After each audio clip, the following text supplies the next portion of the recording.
Alors, on va démontrer le théorème 4 qui dit si x est une variable aléatoire qui suit la loi exponentielle de paramètre lambda, bon lambda est toujours positif strictement, alors son espérance existe et elle vaut 1 sur lambda. Alors pour faire cette démonstration, donc deux temps, d'abord montrer que l'espérance existe. Alors je le rappelle, toujours pareil, l'espérance d'une variable aléatoire continue existe si et seulement si l'intégrale de moins l'infini à plus l'infini de valeur absolue de t f de t converge. Alors, je rappelle aussi que dans le cas d'une loi exponentielle de paramètre lambda, la fonction de densité petit x, elle est définie par f de x égale 0 si x est strictement négatif, et lambda exponentielle moins lambda x si x est positif ou nul. Bien, donc la première chose à faire, c'est de, entre guillemets, couper l'intégrale, si on veut, parce que l'intégrale de moins l'infini à plus l'infini de valeur absolue de tf de t dt, en fait, c'est l'intégrale seulement de 0 à plus l'infini de valeur absolue de t f de t dt, puisque f de t, puisque f de t vaut 0 si t est strictement négatif. Donc finalement, au lieu d'avoir une intégrale doublement impropre, on a une intégrale simplement impropre. Bon, va quand même falloir montrer qu'elle converge, donc là il faut réutiliser les techniques qu'on a apprises sur les intégrales impropres. Donc on va prendre un a strictement positif et on va essayer de voir si l'intégrale de 0 à grand A de valeur absolue de t f de t dt converge. Enfin, à une limite, lorsque a tend vers plus l'infini.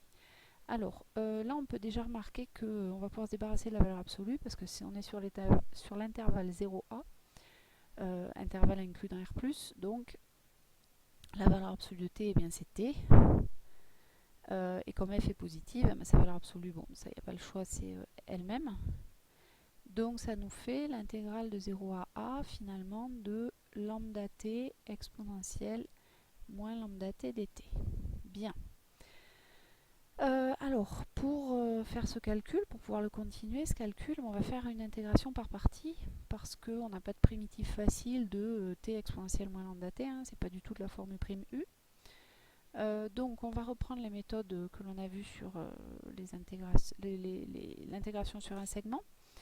On se souvient que celle qu'on primitive, en général, c'est l'exponentielle, donc on va faire ça. Alors on va primitiver lambda exponentielle moins lambda t. On l'a déjà fait au théorème 3, ce qui nous donne moins exponentielle moins lambda t comme primitive. Et par contre, on va dériver la fonction t qui va nous donner 1. Et ça va nous rendre les calculs un peu plus faciles. Donc, l'intégrale de u' fois v, ça va être u fois v. Alors, on n'a pas besoin de u maintenant, il faut que je remplace par la fonction. Donc, u fois v, ça fait moins t exponentielle moins lambda t à prendre entre 0 et a, moins l'intégrale de 0 à a de moins exponentielle moins lambda t dt. Alors, on continue ici le calcul. Ça nous donne donc moins a exponentielle moins lambda a, il n'y a pas besoin du crochet. Donc la valeur de u fois v ici en a, moins la valeur en 0, mais la valeur en 0, comme ça fait 0 fois exponentielle quelque chose, bon ça fait 0, donc peu importe. Et ensuite, donc moins, alors une primitive de moins exponentielle moins lambda t. Alors pareil, je vais l'écrire en faisant apparaître cette primitive, pour vous simplifier un peu les calculs. Donc c'est l'intégrale de 0 à a de, alors c'est toujours pareil, c'est comme on a fait juste avant dans le théorème 3, c'est la forme u' exponentielle u, seulement si on prend u égale moins lambda t, u' c'est moins lambda. Donc du coup, il nous faut faire apparaître ce moins lambda exponentielle moins lambda t, qui est le vrai u' exponentielle u, mais comme moi j'ai pas besoin du lambda, je multiplie par 1 sur lambda. Donc ça nous fait moins a exponentielle moins lambda a moins 1 sur lambda fois exponentielle moins lambda t, qui est bien la primitive de moins lambda exponentielle moins lambda t, cette fois prise entre 0 et a. Donc moins a exponentielle moins lambda a. Puis maintenant on effectue le calcul. Alors en a, ça nous fait du moins 1 sur lambda exponentielle moins lambda a. Et puis moins la valeur en 0. Alors, hop, moins la valeur en 0, c'est-à-dire moins 1.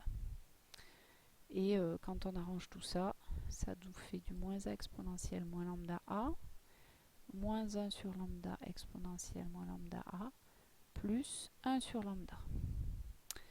Alors, on en conclut la chose suivante. On en conclut deux choses en fait. La première chose, c'est que la limite, lorsque a tend vers plus l'infini, de moins a, enfin, ou de a, on n'a pas besoin du moins, exponentielle moins lambda a, c'est égal à 0. Ça, c'est par croissance comparée. Ça fait partie des formes indéterminées qu'il faut savoir facilement lever. Et de la même manière, la limite de exponentielle moins lambda lorsque a tend vers plus l'infini, eh ben c'est 0.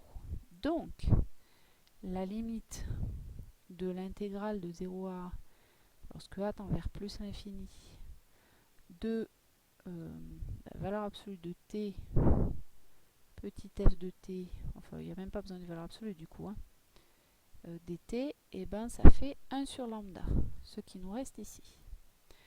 Bon, mais du coup, on en déduit, je vais essayer de tout faire rentrer dans la même page, ça veut dire que l'espérance de x existe, puisque l'intégrale converge. Bon, ça rentrera pas. Oh, si. Voilà. Et ensuite, deuxième chose qu'on en conclut, on n'a pas fait le travail pour rien, parce que l'espérance de x, par définition, eh ben, c'est l'intégrale de moins l'infini à plus l'infini de tf de t dt. Et donc, c'est l'intégrale de moins l'infini à 0, mais ça vaut 0, plus l'intégrale de 0 à plus l'infini. Et en fait, c'est exactement celle qu'on vient de calculer là. C'est elle. Et eh ben, vers quoi elle tend? Vers 1 sur lambda. Donc voilà l'espérance. On a fait les deux en même temps. Voilà pour ce théorème.